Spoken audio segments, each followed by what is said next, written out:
మా పరిపాలనే మా నమ్మకం, మా ప్రభుత్వమే పార్టీకి బలమని మంత్రి అంబటి రాంబాబు అన్నారు. పవన్ కళ్యాణ్ బీజేపీ టీడీపీలో ఎవరితో పొత్తు కొనసాగిస్తుందో చెప్పాలని అంబటి డిమాండ్ చేశారు. నరసరావుపేట ఎంపీ స్థానం బీసీలకు ఇవ్వాలని సీఎం జగన్ నిర్ణయించారని చెప్పారు. వచ్చే ఎన్నికల్లో జగన్ కు చంద్రబాబుకు మధ్య మాత్రమేనని, పవన్, లోకేష్, బీజేపీ వంటి వారెవరూ వచ్చిన ఉపయోగం లేదని అన్నారు. ఎవరెన్ని పార్టీలు మారినా, ఎన్ని అసంతృప్తులు వచ్చినా మళ్లీ ప్రభుత్వం స్థాపించేది తామేనని ధీమా వ్యక్తం చేశారు. చూద్దాం, వాళ్ళు టికెట్లు డిసైడ్ చేయనివ్వండి, ఏం జరిగిందో చూద్దాం.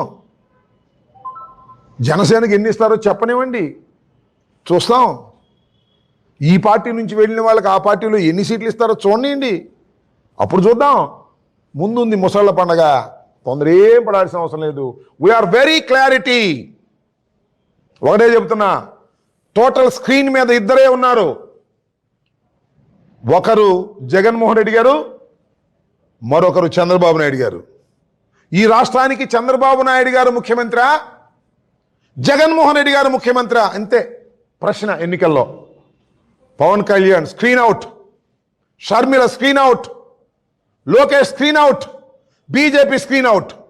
రెండు విషయాలు. జగన్మోహన్ రెడ్డి గారు ముఖ్యమంత్రి, చంద్రబాబు ముఖ్యమంత్రి. దీని మీదే ఓటర్ డిసైడ్ అవుతాడు. ఇది మా విశ్వాసం, మా నమ్మకం.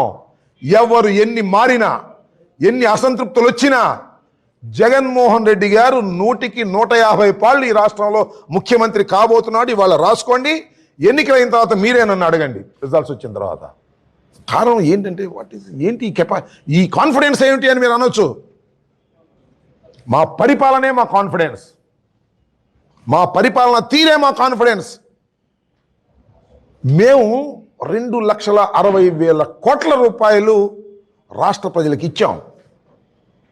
ఫిల్ఫరేజ్ లేకోకుండా, పైసా తీసుకోకుండా, మధ్యవర్తులు లేకోకుండా, జన్మభూమి కమిటీలు లేకోకుండా, లీడర్లు కాజేయకోకుండా ఇచ్చినటువంటి ప్రభుత్వం, తొలి ప్రభుత్వం ఇది. మీరు ఒకసారి గుర్తుపెట్టుకున్నట్టయితే, పూర్వం నుంచి నేను చూస్తున్నా, 89లో నేను శాసనసభ్యుడిని.